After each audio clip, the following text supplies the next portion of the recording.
welcome to today's lecture. Now, in the previous class, we covered chapter number 2, that is sectors of India's economy, that is sectors of Indian economy. And today we're going to cover the next 3 chapters. These are small chapters. Okay. So let's cover one of them one by one, all the 3 chapters. So the objective of today's lecture is to cover the concept of money and credit. Okay. Now, money and credit, I'll be covering in a very brief manner, very basic number, because this is a topic which we'll cover in detail in monetary policy when we'll cover the advanced layers of economics. So here the idea is just to apprise you at basic level, to give you basic information and understanding and little history. I believe a lot of you must be knowing about this topic also. Probably if you have read economics in your in your time during your uh, NCERT classes when you covered. Then the globalization of the Indian economy. Now, this is again basic level, because globalization is another topic that will be covered in detail in the 11th class NCERT. So in the 11th NCERT, I'll be covering globalization in detail. And there is one chapter called consumer rights. Now, consumer rights will be covered. Now, it is this topic is a very small topic. It does not correlate much to the the UPSC syllabi, but yes, there are certain things which we can understand from the perspective of current issues. So let's understand and start with the first topic, money and credit. Now, what exactly is money? We all know money is a medium of exchange. Now, historically, we all know that there was a barter system, and barter system had its own set of problems, because if there are two people A and B, and if they want to uh, involve into exchange of goods or services, there has to be a mutual or double coincidence of want. So if I want X and you want Y, now both can interact and do economic activity or do the barter only when there is a double coincidence of want. So the first problem in the old economy or in the primitive economy, where barter system worked very well, changed in the modern economy. Okay, so that is where we said, why don't we have an intermediary in between? Let's say today you need you need rice. Okay, you need rice, and somebody else needs shoes. Now both of you can do barter only when uh, you have shoes and the other person has rice, and both can interact among each other. So that is how barter system will work. But again, remember, here the problem is, again, how do you decide what should be, how many kg of rice should be equivalent to one pair of shoes? So there were multiple problems where the old barter system could not work, and that is how money as a system came in. And money first started as a commodity only, and the evolution of the money happened. Now money has evolved right from the commodity money, then metallic money, then paper money, then today we are having cryptocurrency, bitcoins. So they have a lot of evolution has happened in over centuries. Now you can see the image in the NCRT. Though we had marked coins, Gupta coins, Tughlaq coin, gold moher coin during Akbar period, and this is a modern coin. So coin is an old system that was historically used, and so medium of exchange in a coin which came that replaced over a period of time with new kind of system that came. So let's see. So barter system was the earlier system because money was not there. But the problem with barter system is that there has to be a double coincidence of want. So goods in barter system, you'll exchange goods with goods or goods with services, or accordingly. But money came in because the challenge of the barter system. A barter system is functional only in a very simple economy where needs and demands are very simple. If you talk about today in the complex economy, it is practically impossible. Today if you have money, you can go anywhere and purchase anything you want. Similarly, that is true for everybody. Unlike if you are a producer of certain X item and you want to do barter system, practically it is impossible to do that, because you have to look for the exactly same person who has the requirement of the item that you have. So money as a system came in. So as we system, historically we had barter system. It was simple and localized, but there were challenges. Double coincidence of want was one thing. Second was, many a times the items that were using were perishable in nature. So perishable in nature, especially food items, so they have a shelf life. There's a life in which they will survive, and post that they cannot survive. So you cannot use them after a period of time. Then division of labor is also difficult. How do you divide the labor? Which amount should be given? How much? How many? How do you? What is the value of this item? So ultimate challenges were there, which had to be understood and defined. And that is one system at basic level. Second was, what if you want to have savings? Now today in this COVID crisis, there are people who have huge savings, especially in middle class or maybe upper middle class, and they are bothered, but they're not so bothered because they know that they will survive. But people at lower income level, they have no saving. Around that time, everybody had no saving because there was no concept of surplus. Even if the surplus was there, it was maybe perishable. Let's say you're producing rice. Now, rice has a shelf life of probably 1 year. So the concept of saving was not there. Today, the concept of capital was not there. The money will flow in the economy at the basic level. That is called circular flow of income. Okay, so between firms and businesses and the household people, the money flows. How हमारी economy में whatever is happening, that is the flow of money is happening. That is income is moving around. So that is not possible. That was not possible in barter system. Similarly, there was a problem of divisibility. How do you divide an item? 1 kg of rice, you are you are bartering with pumpkin. Okay, so again difficult. How do you divide it? But that is not a problem. You have 100 rupee and you can replace with 250 rupees note. So here it was divisibility is possible. Similarly, fungibility. Fungibility is mutual substitution. So you can replace 100 rupees with another 100 rupees. You can replace 2000 rupees with four 500 rupees notes. Okay, so mutual substitution is possible, division is possible. In the barter system, that was not possible.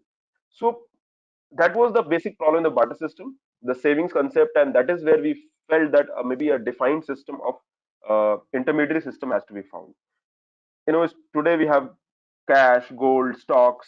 They all are assets, and goods are interchangeable is possible. You can exchange goods or assets. You can, even if you can't exchange it, you can monetize it. You can put up money. Okay, this is a land, and the piece of land is of this much amount, and based on that you can do the divide. So divisibility and mutual fungibility is something which was earlier lacking.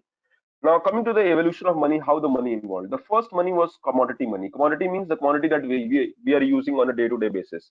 So commodity money, tobacco, corn. Now, USA, there was a huge production of corn. Tobacco was normally used by everybody. So it was very easy to use as a commodity money. But they had some problems. Commodity money was replaced with metallic money. Then came the paper money. Now there was some problems with all these money. Will come in the coming slides. Then today you have bank money, and in future probably we have a very virtual currency. Now virtual currency is already there in cryptocurrency. Sorry, you have bitcoins and you have peta coins and you have so many new coins are coming. Reality is something that still needs to be sorted out, across the world. But definitely we have a new concept of decentralized virtual currency. So that is how the entire money system has evolved. Let's take each one of them and try to understand the limitations and how they were replaced. The first thing, commodity money was based on the intrinsic value. Intrinsic means the pure value. Okay, so whatever is most in use in society, whatever can be accepted by anybody in the society, can be used as a commodity. Okay, so commodity was used to measure value. For example, USA tobacco was used, corn was used, iron nails were used. In Fiji, whale teeth were used. During World War II, prisoner of wars, cigarettes, use the prisoner of war used the cigarettes as a money. Okay, so we had multiple commodity money that were there that could be used. But there was a problem. What was the problem? Now, country X has, or within a country, you have 10 commodity money. So now, if you have to travel maybe 500 kilometers, and if the tobacco is the commodity money, maybe few bags of tobacco so that you can do business.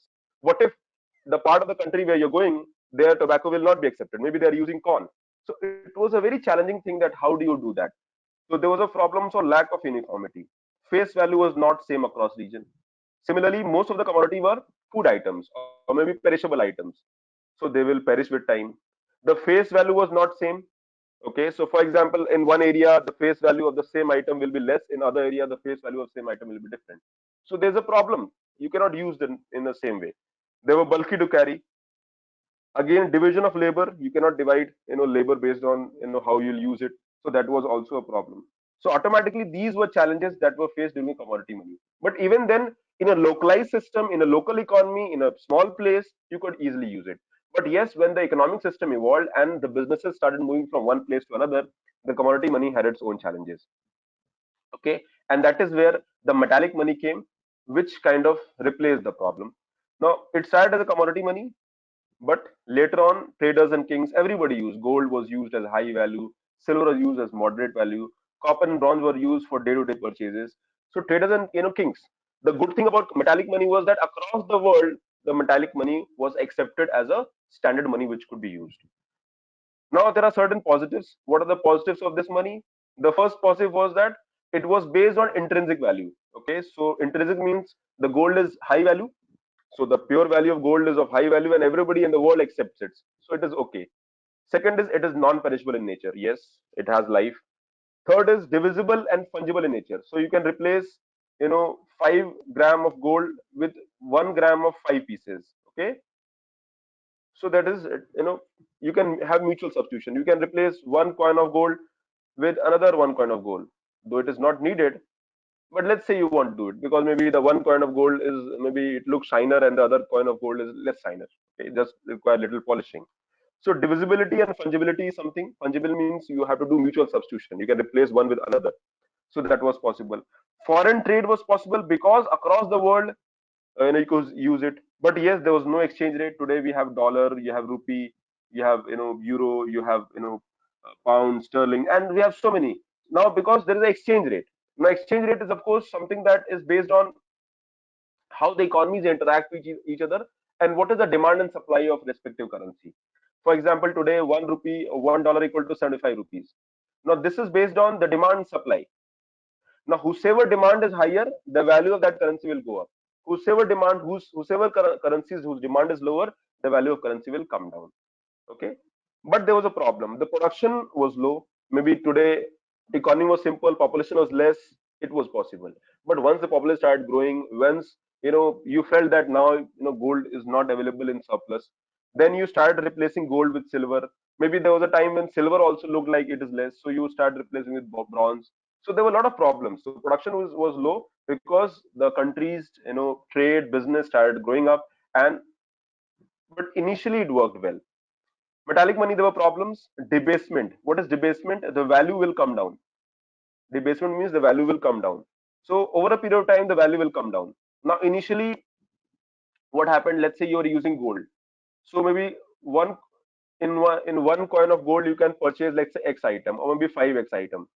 Now, gold were few. Then the gold production increased. Now the value of gold came down. Now in the same 1 gram of gold or one coin of gold, you can purchase now 2X item. Now the debasement automatically happens because you produce, maybe let's say you produce more gold than what is needed in the economy, and that is how the debasement will happen. So that was one problem that started facing. We did not have a centralized system of measuring and understanding all those things. So there were certain problems as well. Similarly, metallic coins were bulky. Okay, there could be loss of wealth. Still we have treasure hunts. There are movies on treasure hunts where probably a few centuries ago a gold ship was lost. Okay, smuggling started happening. Okay, then the concept of Grisham's law: bad money drives out good. Now let's assume. So there is gold and there is silver and there is a copper or bronze. Okay, now slowly what happens that gold is less. Now when gold is less, you start replacing gold with silver, and let's say 1 gram of gold is equal to, let's say, 100 gram of silver. Okay, and hence every gold coin was equivalent to maybe 100 silver coins. A time came when gold was even lesser to found. Okay, and then the time came where gold felt like a very high value currency. The value of the gold. Why? Because in gold, the value of gold in terms of purity is higher. So what happened? A time came when people, they did not replace gold with silver, rather they kept gold with themselves. Because over a period of time, because of scarcity of gold, the gold demand बढ़ने लगा. The gold demand went up as high. So a time came when the gold was entirely replaced by a silver or copper bronze. So that is called Gresham's law. So whenever there are two metallic system or two money systems are used, in which the value of one system is higher and the value of second system is lower, a time will come where the value will change. Another thing, let's say you have 1 gram of gold, and in 1 gram of gold you can purchase, let's say, 100 kg of rice, let's say, but the value of the gold is high, which means the intrinsic value. If you melt this, if you melt this 1 gram gold, it might have higher value. So what people will do? They will keep the gold with themselves. They will melt the coin. Imagine karo, this 10 rupees coin, the value, the value of the metal of this coin is more than 10 rupees. Then what you will do? You will leave UPSC preparation and you start collecting 10 rupees coin, so that you can melt this coin and you can earn money. So that is what Grisham's laws say. When the value of a currency is, when a currency in denomination is higher, automatically it will be replaced by the lower value currency. So that these were the problems which happens in the metallic money system, and that is where metallic money system has had its own utility. Later on, the production was also a concern, and that is where the new money, where paper money came into the concept. Now, new money or paper money. Now, remember, at the same time, we had governments came in, we had monarchies which came in. We suddenly felt that we need to develop money system, monetary system. Now, if I give you 100 rupees note or 500 rupees note, you accept the money. And the reason why you accept the money, because it is issued by RBI. You believe the system, you believe the country, you believe the regulations that it is there, and hence you accept it. So it is a legal tender. It is legally binding. And all the payment or settlement, you cannot refuse it. Let's say you have to give 1 lakh rupees to somebody, X person, and you go and give him or her the money, and you say, take the Indian currency. Now that person cannot refuse that I will not accept the money, because it is legally recognized, and they are bound by that. All the debts and payments, can be done without any problem. So fiat currency is a, fiat means by order. It is a legally binding by the command of the government, and that is how fiat currency in first they came in the form of paper money. Now, there was another problem. How do you decide? Let's say RBI, prints 100 crore rupees.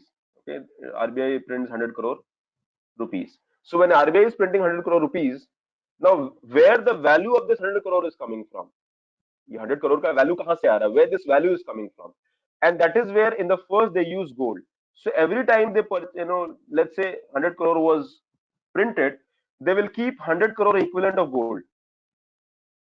Okay, and every time they will print a new currency, extra amount of gold had to be kept, and against that gold the new currency will be printed, which means the value of this 100 currency is actually coming from the gold, and that is called gold standard. So every time you're printing currency, the equivalent level of gold has to be kept aside, and that is how system started. So initially all the countries, when they moved from to fiat money, they started using gold as a standard. But later on, the gold started collapsed, and the gold started collapsed because of multiple reasons. The economy grew, and also there was a around Second World War period. After Second World War period, because of USA and the big economies, they started fighting, and they did not give stabilizing the gold standard.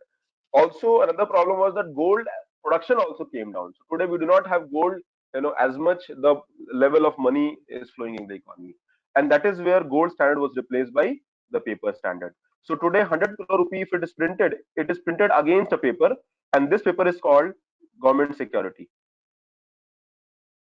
Okay, so every time money will be printed by RBI, an equivalent amount of government security will be issued by RBI, and of course, it is on the behalf of the government of India.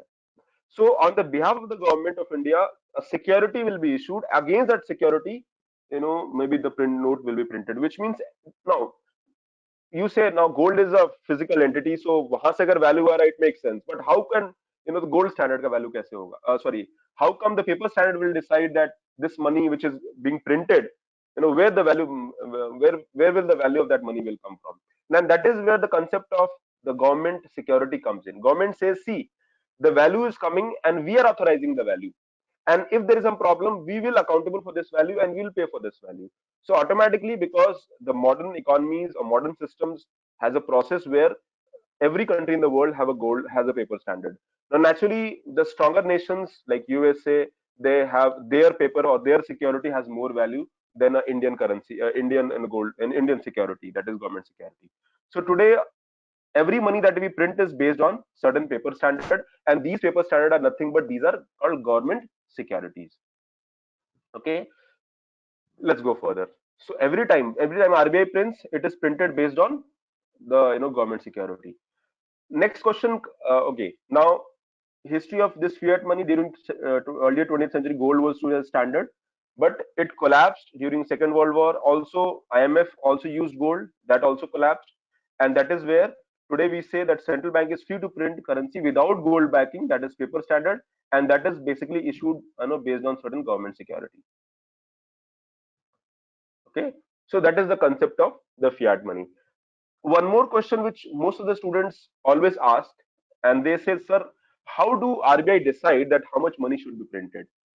And so that is where it is important to understand economic activity. Let's go a little in the history. What had we had barter system? So barter system worked very well when the economy was when the economy was simple. But once the economy got complex, we needed intermediary, that is in between, a money system came in. Now when the modern money that we're using, that came in, which means this barter system had only goods. Okay, now you are replacing, or the goods could be exchanged based on the use of money, and the value of goods will be quantified in monetary terms. So x is, or maybe wheat is 10 rupees kg. Okay, 10 rupees kg. Rice is maybe 20 rupees kg, like that. So now you're quantifying. Similarly, imagine the goods and services in the economy. Just imagine all goods and services that is there in the economy. So what should be the money supply? How much money should be there in the economy? Now this money supply will depend on the level of, that is monetary level or monetary value of goods and services in circulation. Okay, so money supply will depend on the value of have economic system. So the goods and money supply is based on the economic activity in the country, that is goods and services, and we all know that goods and services are produced constantly. So every time goods and services are being produced, so RBI will measure that. RBI have in their own methodology of studying economic system, and they know that okay, this much amount of money, this much amount of you can say goods and services are being produced, so equivalently new money has to be added in the economy. But so we can say there's a x money supply in the economy, and this is based on y goods and services. So we can say this y is the total goods and services we have. So we can say the y goods and services in the economy, the monetary value is x, is money supply. Now the next question comes in, that every time when the goods and services increase, equivalent amount of money have to be printed and added to the economy. But what if when, imagine a situation when money is added in the economy more than what is the level of goods and services. A basic question which many a time students ask are, there are so many poor people in the economy, why doesn't government print money and give money to everybody? The problem of the poverty will be solved, because that is not how economic system will work. The level of money supply is a very scientific process. You cannot increase the money supply unless until there has economic activity. Now, a poor person will get income based on he or she, does the level of economic activity. So, if you are a person and you are producing certain services, you will be paid for that. If you are a person, you are an engineer, you will be paid little higher. If you are a scientist, probably little higher. If you are a doctor, maybe little higher. But if you're a labor, you will be paid less. So, every goods and services in the economy is quantified in terms of money, and that is how we can say whatever is the level of money supply, जो भी economy money supply है, that is based on the level of economic activity of the country. So again coming to the same concept, now money and goods and services. So x is the money supply in the economy, and y is the goods and services in the economy. Now imagine a situation, and let's talk about today. This is COVID crisis that we are going through, and in this COVID-19, what RBI does, RBI prints 2 lakh crore extra rupees. Okay, they print 2 lakh crore extra rupees and they pump in the economy. Okay, so this x plus 2 lakh crore will be added. Now here government feels that let's distribute this poor 2 lakh crore to poor people, to MSMEs, to industries. Okay, MSME or industries, or you know just distribute among people. Now the problem happens, now economic activity is not happening in the economy. We are assuming that economy is stagnant, goods and services that we have produced are stagnant, and we have printed more money. And this is like RBI is printing more money in their machines. And when they're printing more money, now you can say Y amount of goods and services is not available at X plus 2L. Okay, which means what? Now the same Y is available. Earlier it was available at X, but now it is available at X plus 2 lakh crore, which means this is equivalent to inflation. Now you're purchasing the same Y item at a higher price. So that is what happened in the economy. If you print more money, then the level of economic activity in the country, that will cause inflation. उससे महंगाई बढ़ जाएगी. So that is where the problem is, and hence the money supply in the economy have to be very scientific. It cannot be random, and you have to measure it all the time to understand what is the level of economic activity. So if there is a 5% growth in the economy in terms of GDP growth, if I say, and so equivalent amount of monetary money supply has to be added in the economy. So that is where the we have a centralized money system where RBI measures all those things and they try to bring all those areas. So fiat money is a money which is driven by authority. You accept money because it is written that I'm paying this to you. Okay, if you see the rupee note and or the dollar note, you see what is mentioned there, and you accept it because there is a photo of Mahatma Gandhi and there is a maybe authority system that has come from the RBI, or you accept the government. If you don't accept the government, or when the government collapses, the money system will also collapse. So that is the concept of the money that we can understand. So fiat money, the fiat money had its own problems. First is overprinting, as I mentioned. When there is a overprinting, it can lead to inflation. And many economies did that. A very good example is Zimbabwe. Zimbabwe, few years ago, their monetary system collapsed. And when the monetary system collapsed, basically what happened, they did the same problem. They printed a lot of money, and the economy started facing hyperinflation. Hyperinflation, where inflation is more than 100%, maybe more than 10,000. In Zimbabwe, the inflation was million percent, million certain times, and the value of the Zimbabwe dollar came down heavily. And what happened? Now, a loaf of bread was available at $10 million. Okay, a loaf of bread was available at $10 million, and for $10 million you need to carry a bag of money. So there were times when people had to carry a bag of money to purchase a loaf of bread. So that is because the monetary system collapsed, and that was because overprinting or hyperinflation happened. So there's another problem in debasement, and that is where RBI or the central authority or central monetary system have to keep a very hawk's eye. They have to keep a keen eye on how money system is being involved, and they constantly they put a tab on the monetary system, the money supply, and if they feel that money supply is more, they can suck money also from the economy, because they do not want inflation to happen in the economy. Inflation, if it happens, it creates more problem to the money system also. Similarly, the fiat money or the paper currency was still bulky. There were problems of theft, of fire, or maybe counterfeit, nakli, note ho sakte hain. The problem of change was there. Let's say you have to pay, okay, 999.95. So how much money you will give? To 500 rupees note you'll give? Ideally, you should ask for 5 paisa change. Ideally, you should ask, right? But that is not possible. In fact, even if 999 rupees, they will not give you 1 rupee. They'll give you one toffee, a chocolate. I don't want toffee and chocolate, but yes, he said, sir, I don't have, or maybe, ma'am, I don't have 1 rupee coin. So what could I do? Now you tell me. The problem. Now imagine a situation when there are, decimal range of payment has to be done. Now it looks simple. Array, theek hai, it's just a matter of 5 paisa. Where will I get 5 paisa? But imagine maybe hundreds of crores, maybe crores of, there are 130 crore population is there. So such maybe hundreds of 100 crore transactions are happening, and if every transaction is leading to 5 paisa change, imagine the benefit. These people, a benefit is happening for one people, and some people are losing. So that is the problem of change. Rounding of issues. So that is all. Rounding of issues, a problem of change was a problem which happened in the money system, especially when you're paying in the decimal amount, which is practically not possible. Then fiat money, which is nothing but a bank money. Today, the paper currency was replaced by a new kind of bank money, and this bank money, which is again the fiat only, but apart, but cash is something that you can readily use it. But many a times, the concept of spot money, I pay it right away. I have to pay 10 days later. Okay, I have to pay 10 days later.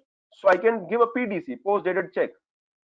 I can put a timer on my debit card or debit credit card. So this day the payment will be done, which means the party on the other hand is satisfied that the payment have been received, but I can get this payment only after 10 days. So that is a concept which evolved because that was not possible in the previous payment system, in the rupee system. You have to do it immediately. And that is, checks came in, demand drafts came in, credit card came in, debit. Then you have a new kind of online payment system came in, ATM, NEFT, National Electronic Fund Transfer, real time gross settlement, unified payment interface, UPI, and all new payment system has come in. So the problem here was that they can make a spot payment on the spot, but they can make a deferred payment. In fact, not only deferred payment, you can stop the payment also in before that. You can, call the, bank and tell, okay, this check I have issued, but I do not want to make a payment. So if the check comes in, you refuse it. So deferred payment is possible. Spot payment was possible in the earlier system, and today bank money, paper money, e-orders, all those things can be there. Now, similarly, when we have a bank, we can have current account or saving account or fixed deposit. Now, that is all possible in the bank money system, wherein you can have electronic. Let's say you have a FD of 5 lakh rupees or 1 lakh rupees. Do you think that you have money with you? No, you don't have money with you. That money is in the electronic form. But when you go to the bank, you might ask, okay, I want in rupee, in the paper form. I need it. No, my money can be given in the paper form. Or you said not needed. I can keep it in the, digital form, and I can make all the payment in digital form. Today, the concept of taking money from one place to another has ended. Everything has changed. Today, you can easily make the spot payment, online payment. So that is because of the bank money or new system of money that has come in. But all these money that we have discussed so far, they were mostly under centralized system. What do you mean by centralized system? So there is a RBI which is authorized by Government of India. So there is RBI Act 1934 which gives the power of to the RBI as a central bank, as a banker's bank, as a bank which can issue currency, as a bank which can regulate the monetary system or money system, as a bank which will control the money supply, the credit supply in the economy. So that is, now these are centralized system. A lot of people hated this centralized system, and because they felt that government is practically involved in day to day system, and practically, so some people have a problem, and that is where the bank money had its own degree of limitation. Now let's understand the benefit of bank money, and then we'll come to the virtual currency. What are the benefits? Easy transfer, exact amount can be transferred, so you can pay 999.95. Okay, no issues of counterfeit, legally recognized for high value payment. RTGS is real time gross settlement, big money. Okay, can freeze if stolen. If you make a payment and the processing is on, and if you feel that there is a stolen, it can be frozen. In fact, today, RBI has said, or new regulation has come in where government is saying that if some fraud payment is done or fraud money has been taken from your account, you can just file a complaint within 3 days, and there's a likelihood, if there is a case of cyber crime, and if the right time the intervention is made, the money can come back in your account as well.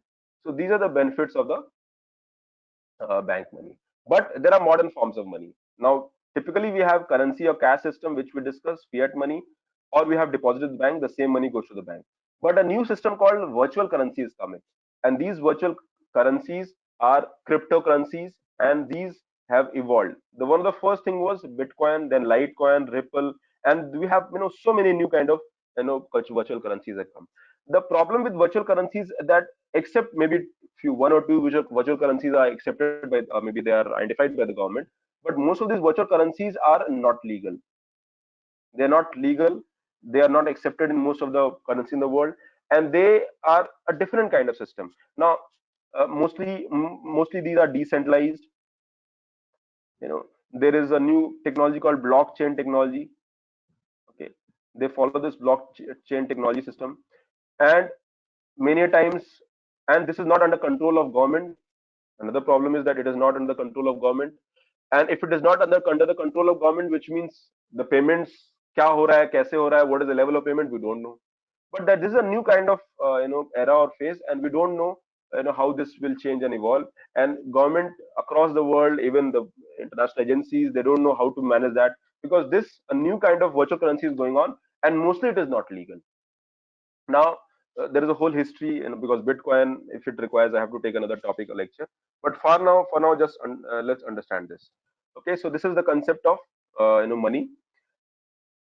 Now, coming to money, another concept is money supply in the economy. Now, typically, money supply has two things. One is the cash in hand, and second is deposit with banks. Okay, so this is the total monies we have in the economy. Okay, so what is blockchain technology? Sajal, I'll take this question in the end. Okay, blockchain is a technology which manages the cryptocurrency system. Okay, bitcoins and all. Okay, so I'll explain quickly in 1 minute. I'll explain the end. Okay, so that is modern form of money. Now, modern form of money. Now, money and banking, they go together. So what happened? So you have a bank. What is the role of a bank? Now, let's say, as I mentioned, when the economic system grew, we started developing surplus. When, let's say, you are a farmer and you have 100 quintal of output, you utilize 5 quintal, 95 quintal you sell in the market. Okay, so when you sell, you quantified it in the money, and this is the money that is a surplus, and you can say it is a profit. And when it is a profit, there is one option is that you convert into gold coin and keep it inside your home in your locker, or you put it in the money form, inside your locker, but there is a chance of theft or something. But at the same time, you feel that what should I do, because this money is sitting idle with me. How can I earn money? So one way is to invest that money at some place. A new system, a banking system came in which said that you have a surplus money, and there are people with surplus money, with whatever income business they are doing it, and then there are people with deficit money. Okay, there are people who need money also, because in order to businesses to grow, credit is a very important function. So if you want to do a business, at a time will come, you will require money, you have to go to the bank, or you will take money from somebody, or money lender, or whatever, either formal or informal source. So people who had deficit, surplus, a banking system came and they said, why don't you keep your deficit with me? And the banks offer them a offer, and that offer is that you keep your money and we'll give you certain interest. Now this interest will fetch you. There are two things. First is that your money is gone out and it is earning money for you, extra money in form of interest. And secondly, the money is not with you, it is safe with bank. Now bank will also understand that this money can be further used, because banks are financial intermediary. These are financial intermediary. Okay, now bank will say there are people who need money, so why don't I give this surplus money to the borrowers? So bank will give the money to borrowers. These are mainly business or firms. Okay, these are business or firms, and they will pay interest. Now let's say this interest I1 and this interest I2. Now the bank's earning is I2 minus I1. So you get a saving account interest of 4.5%, or maybe 5% or 6%. But when you take a loan, it is of 9%. Now difference is kept by the bank. Now bank, but bank have a lot of operation. Bank have a whole, expenses, staff, technology, blah blah, security.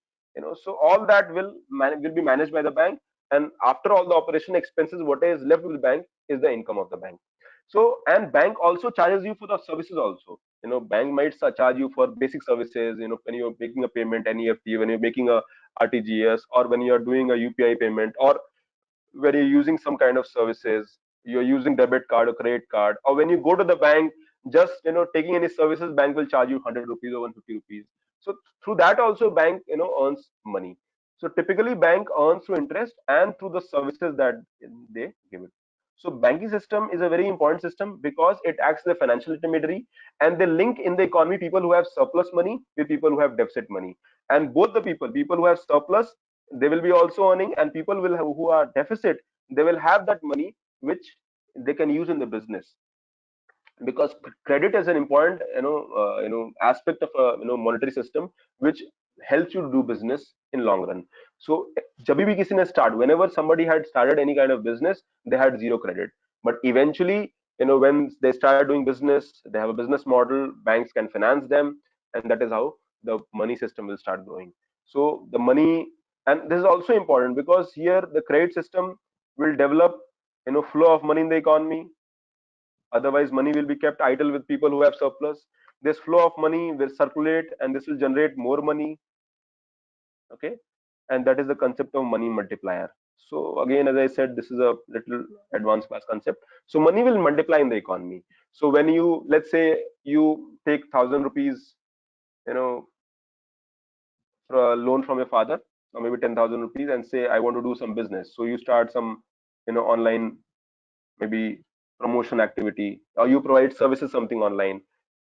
And so this money, after maybe a few months of work, this money changed into, you earned maybe 30,000 rupees, okay, for the services that you had given.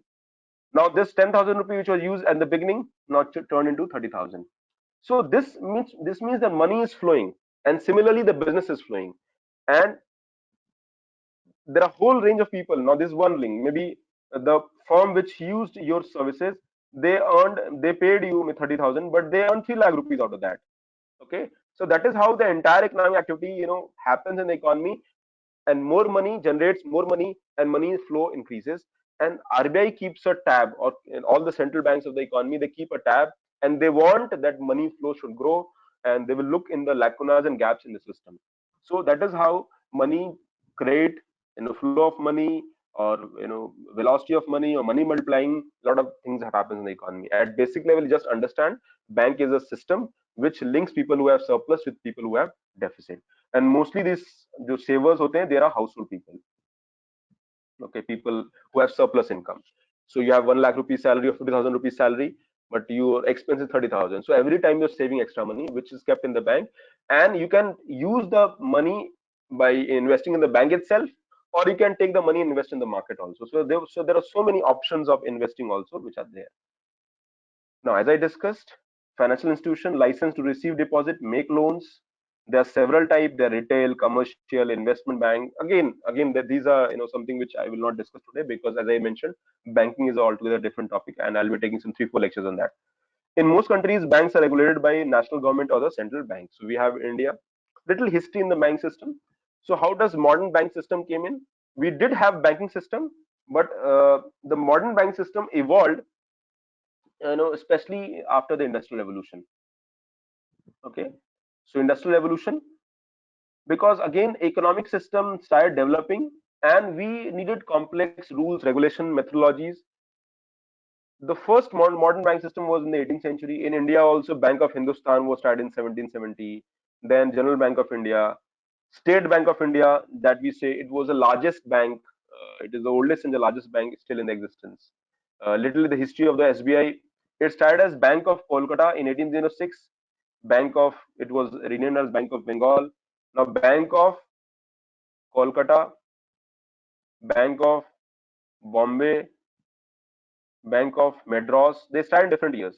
All the three banks had quasi, you know, quasi, banking rights, under which they can issue currencies also. Then all these banks were merged in 1921, and they became Imperial Bank of India.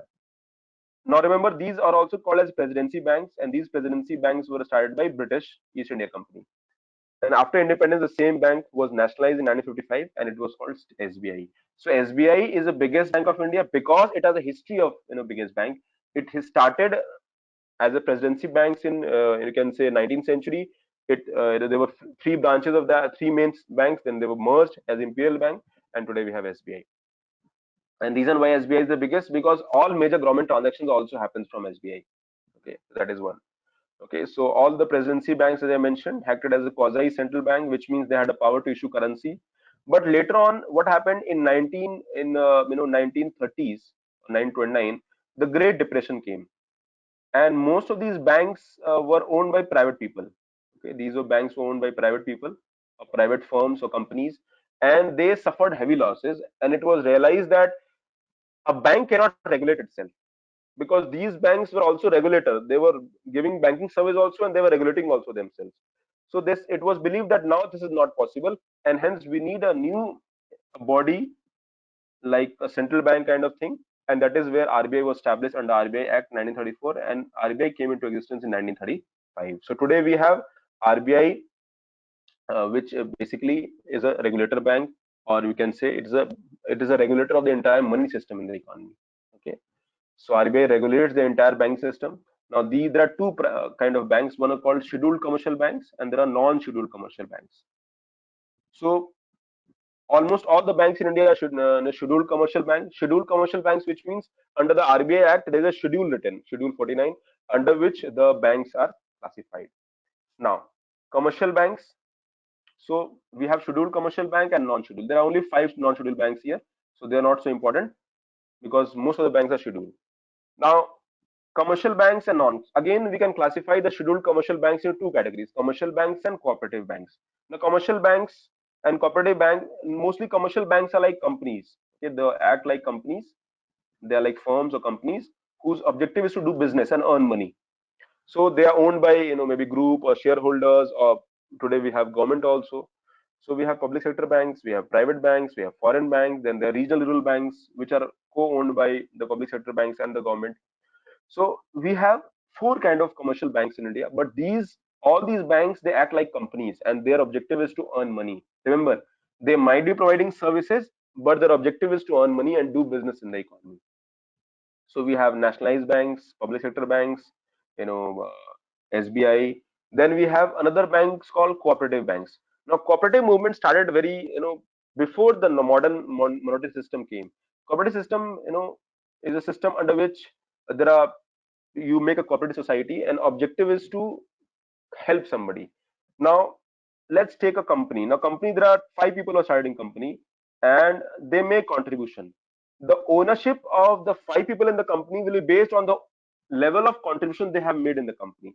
But that is not true for cooperative bank. Cooperative bank, five people came and one people gave 1,000 rupees, other came 500 rupees, third gave 100 rupees, fourth gave 50 rupees, and 1 rupee was given by fifth person.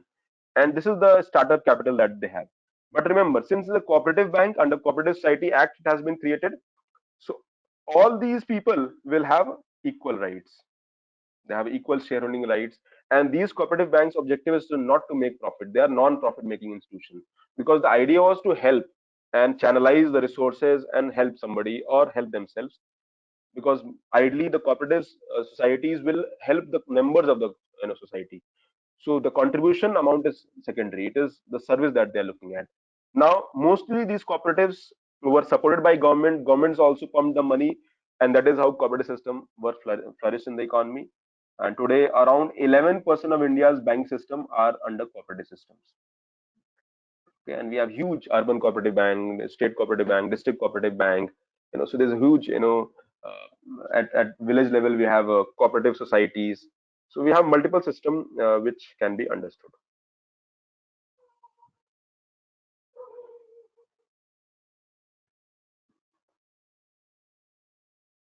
Okay.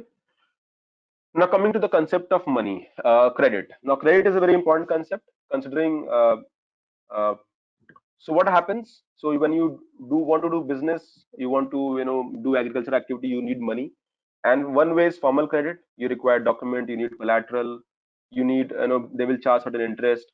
So you go to scheduled cooperative banks, you go to cooperatives or scheduled commercial banks or scheduled cooperative banks. कहीं भी आप जा सकते हो.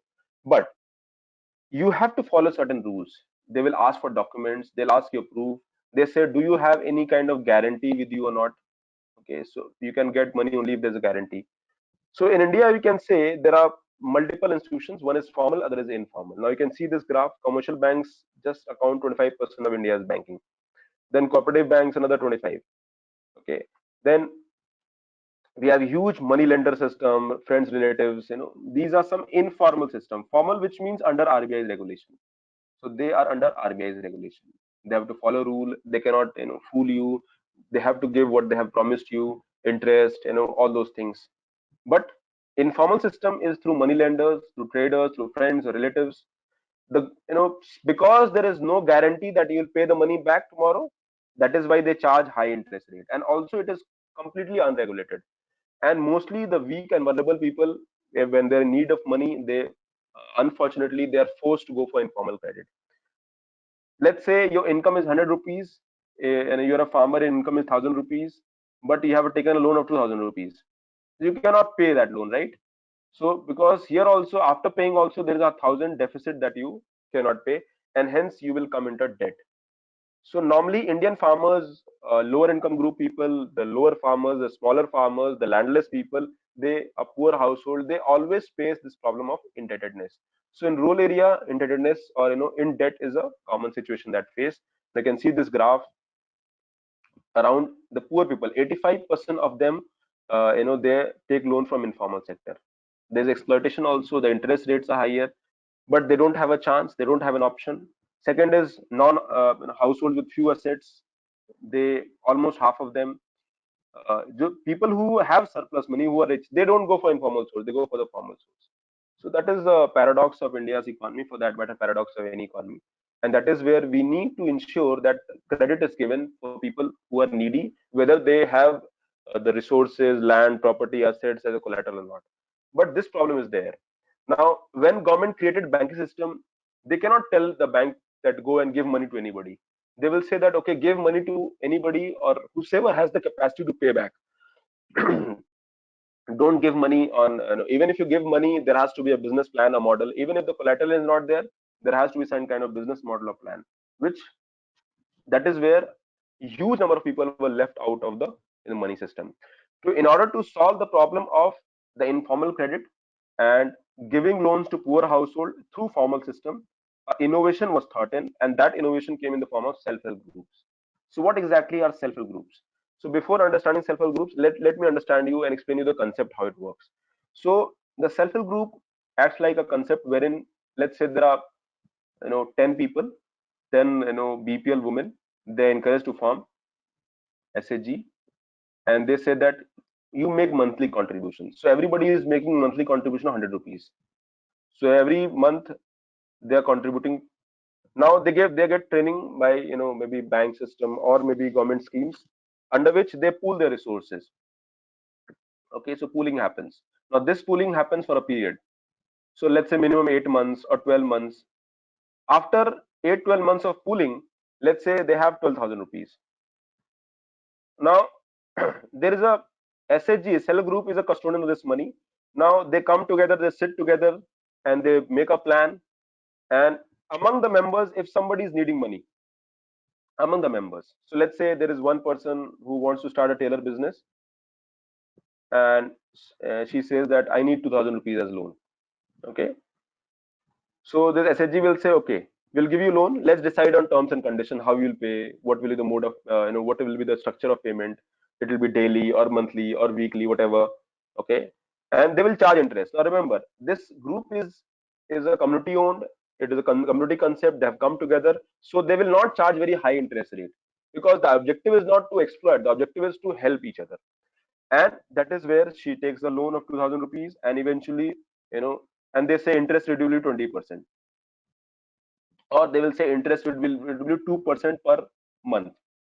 At least this interest rate is better than 5%, which is taken by money lenders, 4-5%. So 2 per month, and you can pay into monthly installment or daily installment or whatever. So they will decide. Now, since the group have come together and collectively they are deciding, and things comes in place, and maybe a tailor business can be started among SHG member. One of them can help also. Okay, you start the business, I will help you also, not monetary, but physically I'm available, so I'll help you for 1 hour. Okay, you can pay me or you don't pay me, that's a different thing. So this tailor business starts, and eventually she'll be able to pay money. That is one concept. But maybe this money, 12,000 rupees, is less. Another concept is that banks identifies these SHGs. So there are a lot of government programs under which they identify the SHGs, and they will give loan to the SHG, but they will take this pooled resource as collateral. So you go to the bank, and bank says that give me that 12,000 rupees that you have saved, okay, of 1 year saving, and I will give you 1 lakh rupees of loan. So 12,000 rupees of saving, the pooled resources, and this 1 lakh rupees loan is given, and this 1 lakh rupees loan can be utilized by SHG members among themselves for doing business. Okay, and they will be custodian of the entire thing, and they will be paying to the bank in the EMI form. Bank will keep this 12,000 rupees as a collateral. Now they have a pressure on them that they have taken loan, and they will do business and they'll repay. And if they don't pay, this 12,000 rupees go. Now this 12,000 rupees, there's personal savings. Okay, this 12,000 rupees, there's personal savings. So that is also a problem. Nobody wants to lose their personal savings, so they will work hard to ensure that money comes back. Now now there are many techniques of SHG working. Now here government will provide them as training. Government will provide them kind of help. Government will link them in certain government schemes where they'll go to urban city, or maybe they'll go to a skill center. They'll study for, they'll work for 1 month or 2 months. Then government might, start a small business, or maybe, community business, a small business where multiple members of SHG can work together. They will earn. For example, Lijjat Papad. Now we must be having Lijjat Papad. Lijjat Papad is actually a SHG based group, the way they started. So this SHG can be a good way where the issues of collateral can be resolved, especially among BPL and lower income group people. So SHG became a model for development in India. Also in 90s, SHG model started. But SHG model is an old model. It started not in India but in other countries. So what exactly SHG is? A small economical group who voluntarily form and save and mutually contribute a common fund, and they lend among the members. They can also be said as informal microfinance institution. Later on, the banks will identify SHG linked bank program, and they will give the loans. And overall, the objective of this system is to ensure social and economic empowerment of rural women. Now, one more thing comes in, and maybe a doubt must be coming to mind, that if they are taking a lakh rupees from the bank, if they're taking lakh rupees from the bank, what if they share all the money and run away? Okay, because now they have given 12,000 rupees as their personal saving, but they are getting 1 lakh rupees as loan. What if they run away? Or what if they give loan among their own members, and that member is not paying the money, or the maybe accepted that this much amount of interest that you will pay? So these kind of problem might also happen, and that is where it is important to understand a very important concept of social capital comes in. Now, maybe one person has this feeling among that group of women that I will not pay, or maybe I will not pay as agreed terms and conditions. Now, we live in society. Rural society is a very closed society, which means there's a regular interaction. They sit together, they work together. There's an interaction is almost on a daily basis, and hence there is a concept of mutual respect, mutual dependence, and you cannot live without that social capital. You will work together. You will the community becomes very important. Individual is secondary here, community is more important. We live in urban areas. In urban areas, people are not, there's concept of community is lacking, but in rural areas the concept of community is very strong. And that is where it was felt that why don't we utilize the concept of community? So this social capital, which means there's a mutual dependence, there's a mutual inter relationship is there, there's a bonding is there, there's a trust is there. So among the 10 member, if one person says that I will, or one person is not following the EMI payments, so this 9 people will force this one people. There will pressure.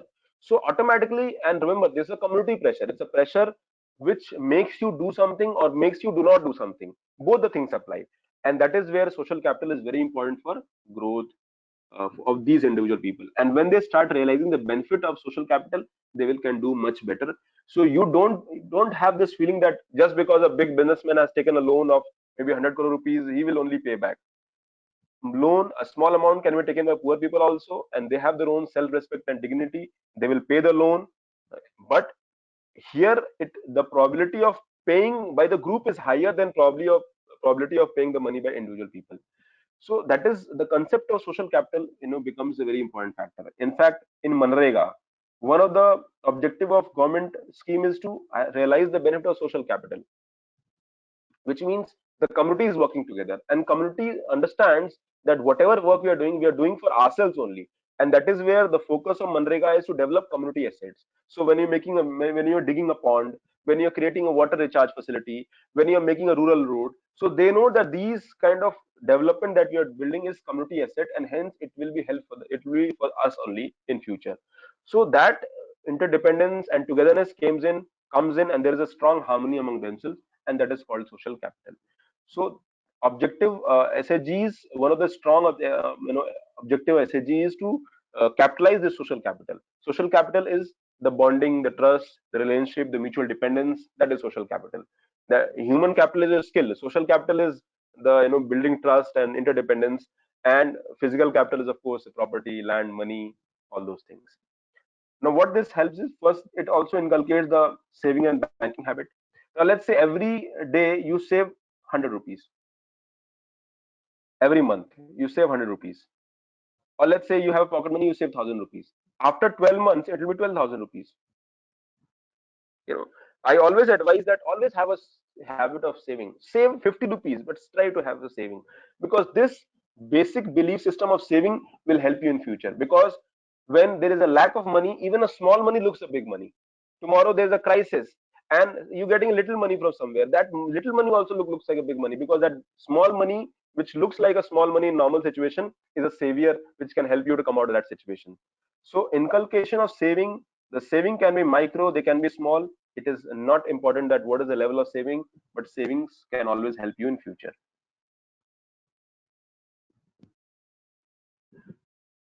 Okay, so to gain economic prosperity through loan and credit, to gain collective wisdom in organizing, to sensitize women, now self-respect, women, to confidence building, government schemes, develop training, they train how to work SHG, they teach basic, maybe somebody who's more educated among them, they will be learning how to, keep the record keeping.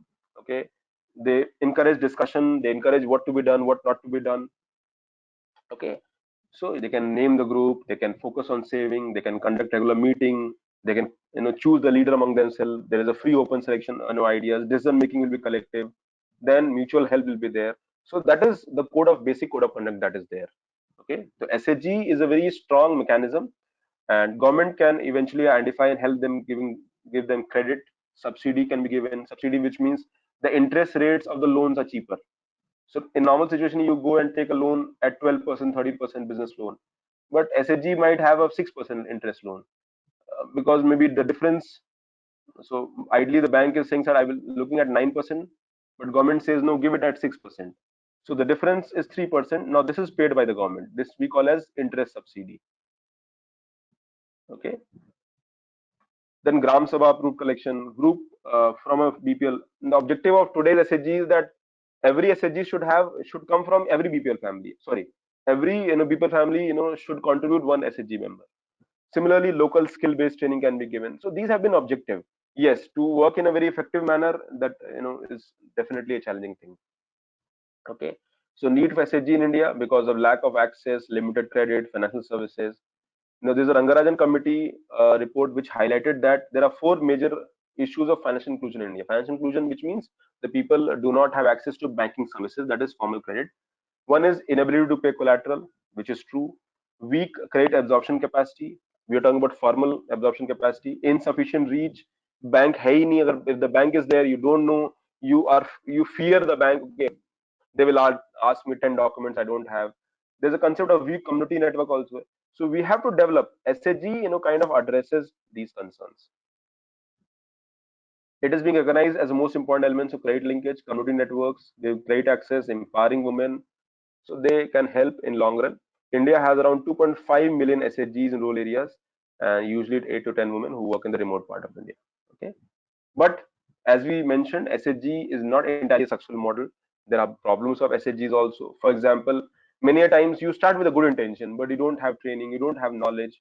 Many a times the government schemes is not implemented properly. So many a times SHG fail. There is a lack of supporting infrastructure. Let's say we say that we will help you in training, but in training the infrastructure is not there.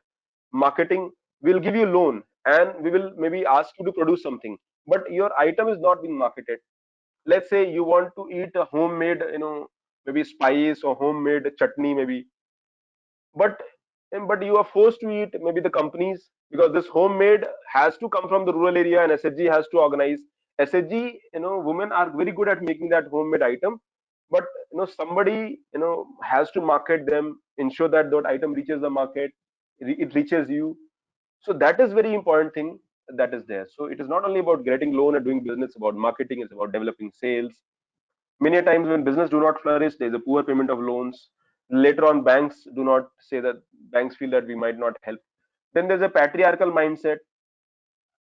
Okay, so patriarchal mindset is also a big problem. Let's say you are an educated woman and you are from good family, but you have a business idea you want to start. And if you want to do a job, your father will say, okay, go ahead, do job. But let's say you want to start business. Mostly it is seen that they are discouraged, especially in smaller places, in smaller areas. I'm talking about big families, bigger families. Same is true for local, smaller place also. Women. So if a farmer is there and he is earning very less, and if her and his wife says that why don't I start SHG and I can earn. The father farmer will say, okay, now you start earning. Who will take care of the house? I'm the male head of the member. I should earn. So there is a patriarchal mindset. There is social stigma attached to that woman engaging in work in public sphere, earning, and that changes things also, because woman, if she's earning, she's involved in decision making, she's empowered, she takes call, she'll take financial decisions, she'll decide how money should be spent. And naturally, a lot of ego handling has to be done from the male side as well, especially in the society where still we have a patriarchal mindset. So that can also be one of the aspect where women, many times they start, they do not engage to the level because the lack of encouragement or support they get from the family members. Many a time you divert the money for unproductive purpose. You do not understand the value of money. You might use it for your personal consumption. Okay. Poor penetration of SHG in high poverty states like UP and Bihar. In states like Andhra Pradesh, SHG movement has been relatively successful, but in UP and Bihar, it has not been so successful as envisaged.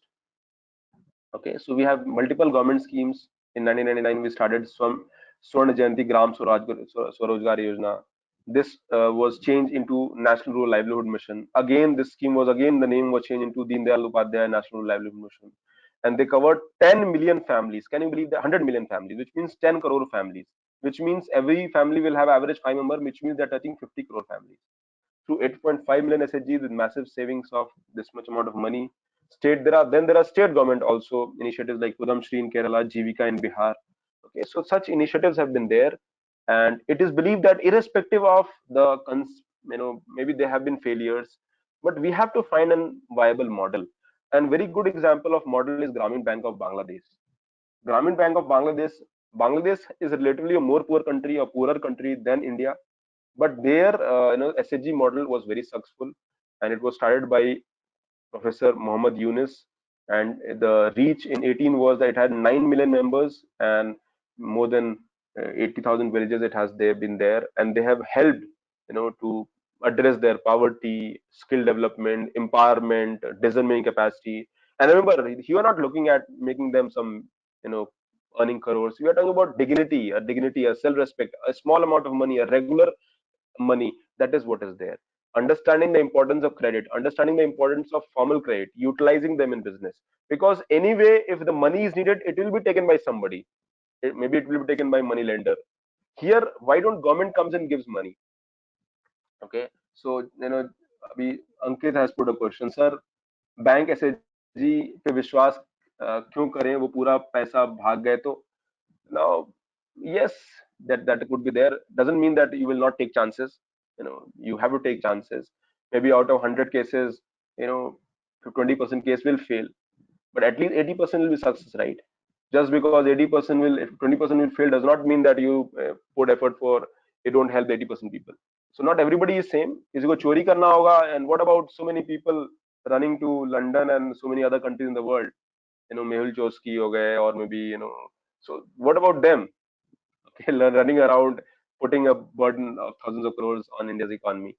So SHG can be a viable model. Only thing is that we have to look for ways to make SHG model more successful. I personally believe that the problem lies at multiple levels. It has been a poor implementation of government schemes as well. Many times bureaucrats are indifferent. Many times the requisite supply chain, or there are loopholes in the structure also. So that needs to be addressed. Okay, so that covers the chapter number one. Chapter number one was big. Now coming to the globalization of Indian economy. Now this is a small chapter. I'll just quickly discuss. Okay, so Tushar has a question. Tushar, I'll take the question in the end. Okay, globalization. What exactly is globalization? So today, whole world is one big market. Okay, there is a movement of goods, services, technology. The borders have replaced, and there has been an integration of business, trade, imports, exports, foreign investment. So investment in the country is not only coming from within the country, but coming from outside as well. So we have foreign investment called FDI, foreign direct investment. We have foreign institutional investors called FII. So globalization has become reality, and the kind of globalization that we're looking at is something that became a commonplace in 20th century itself. So what are the factors? The rapid improvement in technology. Now you can provide today's services. Today I'm using webinar software. This webinar software, GoToMeeting software, is actually American software. We can use this in India. because the technology has ensured that ICT, information technology and communication, has improved, that the software of USA can be used in India or across the world. You just need to have internet connection. The payment that we are making to the software is in dollars. We make, across students are using Zoom. We have also taken Zoom account. Probably we're testing next week, might move to Zoom. So Zoom. Now Zoom is a software where we have to pay in dollars. We paid in dollars, and this can be used. Why? Because technology has made this possible. Today, software engineers are working in India. Transportation, communication, all these multiple technology development has happened. The trade has been liberal. You have opened the market. You have allowed investment to come from outside.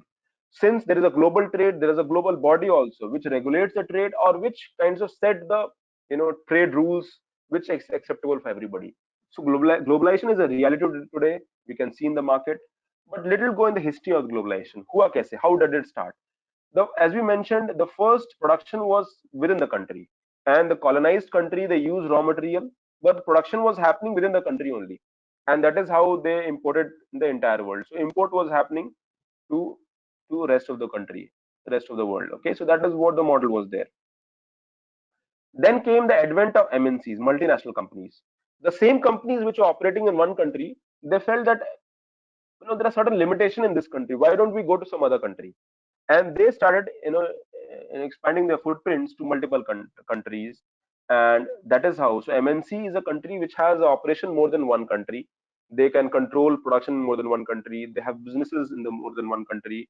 They are not only producing at one place, they are producing at one place, they are producing at other place also. They are producing across the world. The production is organized in a highly complex manner at times if it requires. The only objective is to capture the market, to earn money, and to ensure that businesses flourish. Today, there are MNCs whose turnover are bigger than there are turnovers are bigger than the big countries of the world. I'm talking about developed nations. You have Alphabet, you have Amazon, you have such big institutions whose turnover is higher than Microsoft, whose turnover is higher than many countries of the world. So this is the level of growth that we have witnessed in the MNC, and that has happened mostly in the last 70 years. Remember. So what exactly MNC do? So MNC will try to exploit the benefits of the world economy, and they will say, okay, technology innovation can be done in USA, okay, because technocrats are sitting there. So companies USA based, let's say Apple, okay, so every designing, everything is happening in US. You know, product manufacturing and assembling in China, or maybe say major product assembling or manufacturing is happening. Then the market of USA is mainly USA or the developed countries. So they put factories, assembling factories across. So they put assembling factory in Mexico. So all these major items, they are shipped back to Mexico, and Mexico is the border of USA, so there is assembling factory. Similarly, another market is West European nations, so another assembling factory is in East Europe. Okay, now you must be asking why East Europe or why West Mexico? Because here labor is cheap, the land is cheap, business doing is cheap. Okay, so automatically the cost of item will come down, and that is how they generate more profit. Also, because of the production cost is less, the cost of the item can also be cheaper, so that will also generate benefit. So you can see the MNCs, they operate in a very complex manner. They set office in one. Again, the entire BPO of this is in India, in Bangalore. Today all these people are working from home. Actually, can you believe that? Okay, they're taking calls from USA. So call is coming from Texas. Actually, it is handled by somebody sitting in NCR region. Okay, so then what happens? They have the whole world as big market, sell across nations globally. So goods and services both can be done, and they are organized in a highly complex manner.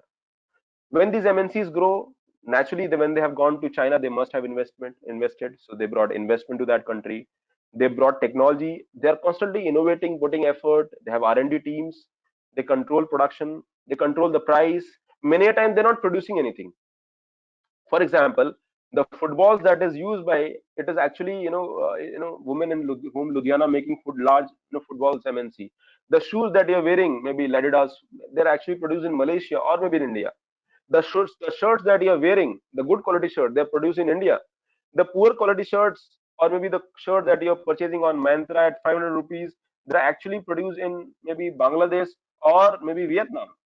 When you go to Lakshmi Nagar, no, Lajpat Nagar market, or let's not Lajpat, when you go to probably Sarojini Nagar market and you purchase a shirt of 100 rupees, they are not produced in India. They're produced actually in Vietnam. The cost of production is there is cheaper. Okay. So the point I want to make here is that see how so every country is trying to exploit the situation. Just now I read it. The textile mills in Bangladesh have already started in spite of having lockdown. Okay. So MNCs they try to utilize this and they try to exploit. Today we're looking at maybe foreign entities coming to India. They want to invest in India. You know India just now PM said that look ways you can attract the foreign MNCs, especially who are based in China, because they might feel that China is not the place. They're unhappy. It is too early to say that they will move from China. But let's say if they move from China, and believe me, it is not an emotional decision. It is an investment decision because they believe that in India things might be cheaper. The labor is cheaper. Government is getting friendly. Government is saying come in India. Different states are wooing the investors to come. So that is how things have happened. So foreign trade is happening, foreign investment is happening. Factors that we discussed, one is technology, that has brought the cost has come down.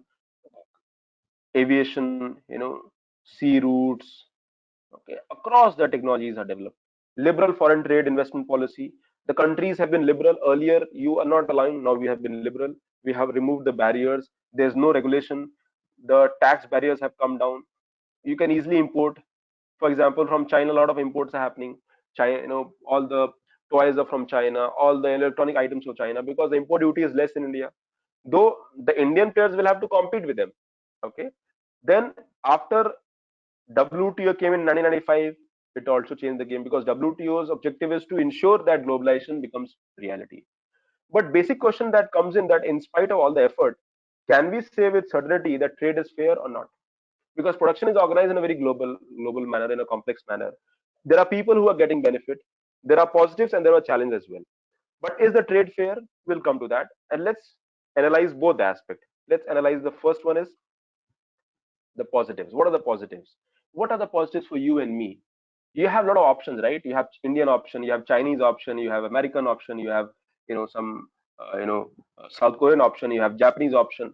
When you go to purchase a car, you have so many. So there's a Ford which is American, there is General Motors which is American, there is a Toyota which is Japanese, and then there is a Hyundai which is South Korean, and then there's our own Mahindra and Tatas which are Indians. So you have so many options.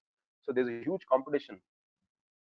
Producers, advantage to consumers. You have quality, and they are competing. Their price wars are happening domestically. When they come from foreign, they invest in India. They produce job opportunities. In fact, not only job opportunities, they cater to the market. Also, they might make India as a base. For example, Ford Motors, they are exporting from India. So they are a foreign company. They make a base in India, and they feel that cost of production in India is cheaper, so they can export across the world. And that is true for Indian companies as well, especially automobile sector. India's automobile sector is top, among top 3 4 sectors of the world. I'm talking about auto industry. India is among top 5 of the world. Not because we have our own advantage. एक तो है India का अंदर बहुत बड़ा market है. So we have a huge market itself. Also, we can produce cheaper, items, good quality. The car that we are manufacturing, the motorcycle that we are manufacturing, they are the best quality motorcycles, low cost motorcycles, that we are producing, and we are producing better than China. China में car नहीं बनता है तो they cannot compete with Indian vehicles because we are way too ahead in terms of technology. So we have our own advantage, but that is maybe limited only to automobile manufacturing. That probably is not true for general items or FMCG items. Okay. Then there are when you develop a factory. So there is a Manesar plant. There's a Manesar plant. Maruti, you have a Manesar plant. Now Maruti is one big plant, but around this Maruti plant, they have 500 small manufacturing units, and they are called ancillary units. So somebody is providing them packets or packaging items. Somebody is providing them maybe ball bearings. Somebody is providing them maybe nut bolts or fasteners. Okay. Somebody is providing them maybe a number of items. Somebody is providing them paint. Somebody is providing them battery, or maybe they are providing a part of the battery. Somebody is providing them horn, and everything is being assembled. Okay. So these are local companies, actually unit. They provide raw materials. Indian MNCs have benefited. Now remember, now foreign MNCs have benefited, but Indian MNCs have also become global. So we have Airtel, we have we have Birlas, we have Tatas, we have so many Mahindras. They have become global MNCs. They have made investment in new technologies. They have innovations. They can compete with bigger players. There's a big growth of services industry, IT, administrative tasks, engineering. Why? Because we are cheap, Neil. So Indian engineers are cheaper. They are ready to work harder. They're ready to compete, and that is where India is the back office of the world. So there have been these have happened because of globalization. Globalization is a reality. Okay. The second is negatives. There are negatives as well.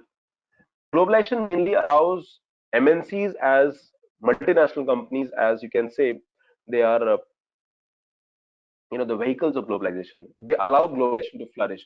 They allow businesses to prosper. So when you have such a situation where MNCs are doing now, MNC's objective is not to do they are just here to make money. They are not here to do some, let's say, they are not here to do charity.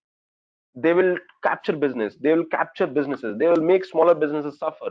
They will try to get hold of them. Small players cannot compete with them because of size, because of lack of technology, because of credit, because of maybe they can provide you cheap for a long period of time. That is not possible for these things. Okay. Just few last month, Big Basket. Okay, so Big Basket Daily. So Big Basket Daily, they asked me, sir, we'll give you your download our app, and we'll give you 15 days. We'll give you free milk. Okay, download app, and we'll give you 15 days free milk. Okay, half kg. So they thought, and then after that, every day will provide you milk, and you have to pay. Okay, they said, okay, you can purchase other items also. There's a whole list. You can, but you have to do a minimum charge of 2,000 rupees. I said, okay, let's try. Then they came early morning. They were delivering things. Now remember what they were trying. They were trying to capture the market, because there's another daily person who is supplying milk to my place every morning, every day in the morning. So they were looking for maybe some 500 such households in the society where they can easily capture. They tried their level best, but maybe I had a personal bonding with this person. After 15 days, sir, why don't you make it regular? I said, no, no, no, I'm okay with my person. He takes 50 rupees extra also monthly, but that's okay. So the point I want to make here is that, but a lot of people will take Big Basket services. It is easier for them. Make online payment, forget about anything, money will be delivered, cut, cut, cut. Now these are some big companies they're capturing. Now these are Indian companies. So smaller producers cannot survive the big companies. They are replacing permanent factory jobs with contractual jobs. Now the business cycle moves. So there is a season for certain business, there is a season for certain business. So when there is a season, they will give. The contract is defined. There are no formal jobs, or even the formal jobs are there. The salaries are less, or you have a lot of huge surplus labor. So that is a problem. They invest in technology and capital, and hence they are labor replacing technology. The labor replacing technology is also a challenge. So you have a guard sitting at gate. Instead of guard, you put a CCTV camera, you put a automatic door closer, and you put a n number of technologies. You put sensors there, and blah blah blah, and you replace a labor very easily. It works for you because capital is there. India's automobile sector, it is highly capital intensive, highly capital and technology intensive. Capital, which means machinery, is being used. Now here robots are working. Who's making the car? Robots. Human element is almost nil. Hardly, maybe 10% effort or productivity is coming from the persons, and rest 90% is machine is doing. Then kuch reh gaya, then cheap import item from China. Now China, why Chinese item? Because China is producing on mass scale. China also, the labor is cheap. In China, government have supported their companies through extra credit, subsidies, cheap credit, infrastructure. So that is how they were able to bring down the cost of produce. And they're also constantly innovating. There is no concept of branding. So the cheap import items have come in, and that is where. So for us, it is about services or goods. I don't want to pay. I don't want to. If I am getting good service at lower price, why don't I take that? So that is where the globalization has its own set of challenges, because when you have cheaper import item, the local domestic market will finish. Okay. So who have benefited globalization? People like you and me, education, people who have skills, who have wealth, who are relatively more prosperous, who have a good education, college education, who have done good courses. They can they have benefited. But masses, people in agriculture, people in small industries, people with limited skills, it's not possible. And hence there is always a question for, can we should we have a fair globalization? How do we make fair globalization? How do we ensure that opportunities reach to the masses? Can we implement the labor laws? Can those contractual jobs should have higher security?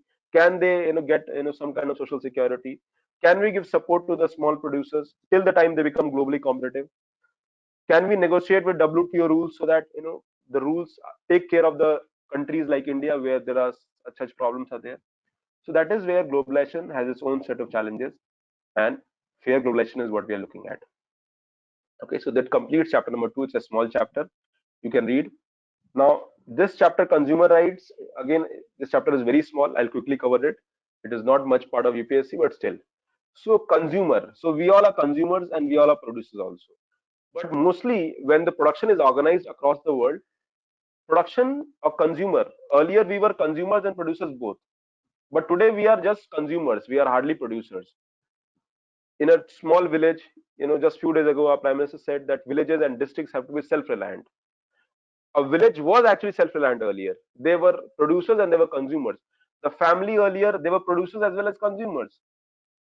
Okay, the families of India, the families during British period, or even as late maybe a few decades ago, the families were the unit of production and consumption. But today it has changed. Everything is given to a factory. You want wheat, okay, you purchase wheat. You want rice, you purchase rice. You want flour, you purchase flour. Why? Because you know you don't you even though you might have a land in your village, you can do that, but that is not your work. Okay, so everybody is a consumer today, and hence should consumer would have rights? Should consumer should have rights? What kind of rights? What about grievances? Because there should be rules and regulation to help the consumers, to protect them, especially from wealth, power, reach of big companies. You purchase a 10,000 rupees item, a mobile phone, and company does not give you services, or maybe the quality is cheaper, or maybe the promise that they have made to you, you do not feel happy about it. So what do? Do you have a grievance? Do you have the right information while purchasing that product? And these questions were supposed to be asked. So in 50s and 60s, this consumer rights or movement kind of started, and there were no legal system, and there were issues of food shortages, there were adulteration of food, there were black marketings.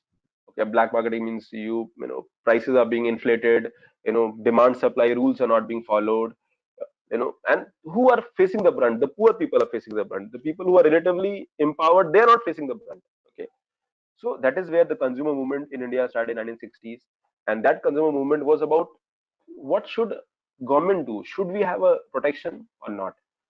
And that is where today, in 1986, government made a rule in 1986, right to be informed about what? Any item that you produce. So when you purchase an item, there is a price written, there is a quality written, the expiry date is written. If there is some problem, there is a legal remedy, what can be done, that is written. And hence you have to be informed entirely. It says that mother's milk, it says that the milk that you're purchasing from outside, it is better than mother's milk. The companies made billions of dollars based on that. So in Western societies, actually the mother's milk was replaced by the so-called baby food products. But now, when they could not prove it, because when scientific research was done, it was found that there is no irreplaceability of mother's milk. And today we are more aware. So they write, they read, okay, this has XYZ quality, but they will also write mother's milk is the best milk. For the first 6 months, mother milk should be preferred. So that is what it is written. So you have to be informed about calorie content, about quality, about what is there, what is not there. Right to choose. You go and want to purchase you want to purchase 1 kg of, let's say, ghee, and when you're purchasing 1 kg of ghee, it is written free something is there. But actually what they have done, this 1 kg of ghee was 600 rupees, but they increased the value to 700 rupees, and they are giving certain free which is actually not free. You say, I don't want this free item, I don't want this free item, you replace maybe this 100 free item. They're saying, sir, we are giving you 100 rupees item free. So no, I don't need it. So actually you should have a right to choose, and you get deducted this 100 rupees and get the original price at 600 rupees. So you should have a right to choose. Many times you don't have. If you don't have, you don't purchase it. But what if there is some problem happen? What if the quality is not there? Do we have a redressal mechanism? What about unfair trade practices? What about exploitation? Okay, so when all these things are there, you should have a process. In India, we do not have the consumer rights or consumer remedy or grievance redressal mechanism. Though we have a system, but it is still weak. We cannot compare with developed nations. They have a very strong system, and the penalties are way too huge. Okay, then if there's some problem, you go to the court. There should be a legal remedy. There's a grievance redressal channels, a mechanism, and if those channels are there, you can go there and you can go there and put forth your view. You can fight them. Many a times, the very process of fighting the court is such a complex process that people say, "Arey, chodo, forget. It will require me 10 times to go to that court, and the compensation would be meager. Forget it." Okay, so now, but it is said that there should be legal mechanism. Later on, if you win it, they might pay you for the litigation cost also. So consumer rights have become the important, and after late 80s, it became a natural thing. We have a three-tier mechanism: district forum up to 20 lakh, state forum 20 lakh to 1 cr, and national commission 1 cr and above. Okay, so it has led to creation of COPRA, that is the Consumer Protection Act. There are several departments in the government. Consumer should involve. Government is ensuring awareness. Grahak Jago, ISI, Agmark, agriculture marking, ISI. So all these have been the quality control mechanism which have been put forward, and the idea is that government is ensuring that consumer are more aware, so that they can take an informed decision. But recently, last year, government brought some amendments in the act. In the earlier act, there were a lot of limitations, and that is where there was always demand for a new regulation. Today, government has created a new Consumer Protection Regulatory Act. So there's a new regulation. So there's a whole regulator which will regulate the entire consumer cases that is there in the country. Now, earlier, let's say if you have seen a bill, there's a written Delhi jurisdiction to Delhi court. Now you have purchased from Delhi and you're sitting in, let's say, Varanasi, and you say the product is faulty and the bill mein likha hai subject to Delhi jurisdiction court. Now there is a problem. No, because you have to go to Delhi and you might have to go and fight the case there. Now that is becomes very difficult. Now things have changed. They said complaint can be filed in the consumer court where the complainant resides or works. Now that is there. Consumer can seek compensation for harm caused. There was no you have to approach a civil court. Now there is a it can be taken. The district court has up to 1 crore, state to 10 crore, and national up to 10 crore, above 10 crore. So the amount has changed, which were earlier. So in NCRT this is mentioned, but new data has come in. All ruling of direct e-commerce was not there because e-commerce is a new area, so new e-commerce rules have been come. Now there is no legal provision for mediation. Let's say you find certain faulty and company finds that there is a fault. The company says, "Sir, let's sit and sort out together." Or that is not there, then court will suit. So both the parties and court will come, and you can settle the matter through mediation. So that is how the new Consumer Protection Act is there. It is more informed, but the problem still remains that in India, the resources of these consumer courts and all, they are still not to the level of requirement of the country or population, and awareness is also not there. I think the more strict rules should be there so that things can become more stronger in future. So as you mentioned, Consumer Protection Authority has been created, which will inquire and investigate into the matters. They can take suo moto. Let's say suo moto means on its own. Any complaint sunne mein aaya, they can take the complaint on their own. They can take direction from central government. It ensures that all standards on packaged food items are set by regulators such as FCI being followed. So this is MCQ important from prelims point of view from MCQ Central Consumer Protection Authority Act, and these are some provisions which can be understood. Okay, so that completes the entire NCRT chapter 2, 3, 3, 4, 5, and I would expect you to cover the NCRTs.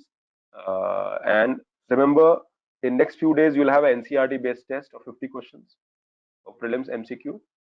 Okay, so get ready for the test. So cover the NCRT 9th and 10th, maybe on Saturday or on Sunday or after Friday. Saturday we can have test. Okay, so that is all for today. I'll take some questions now. Okay.